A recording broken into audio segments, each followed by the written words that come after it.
So instead of getting all of the titles alone from all of these articles, let's also get the URL of these articles.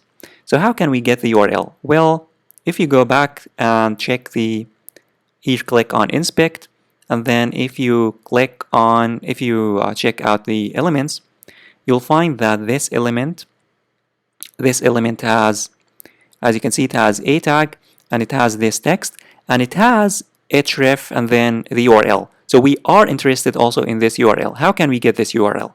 It's very, very simple if you use Beautiful Soup. Very simple.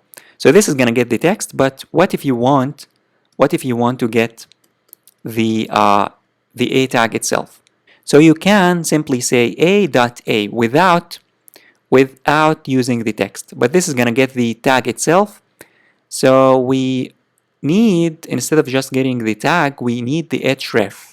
So what you can do is that you first need to get each article, a for article, and then dot, a for the a tag, and then dot get.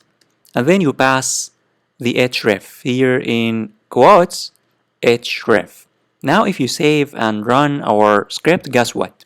It's going to print out first, it's going to print out the URL, as you can see, the URL first, and then the title second, and then the URL, and then the title just below it, and then the URL, and then the title. So it worked. This is how you can get the href of a anchor tag. And by the way, this is a little bit confusing. In order to make it clear, you can say, instead of a here, you can say article, and then here article, and then here also article, and then dot article, and then this one also is article, and then dot a, this a is for the anchor tag, and then dot, and then get what we want to get. We want to get the href, and we also want to get the text.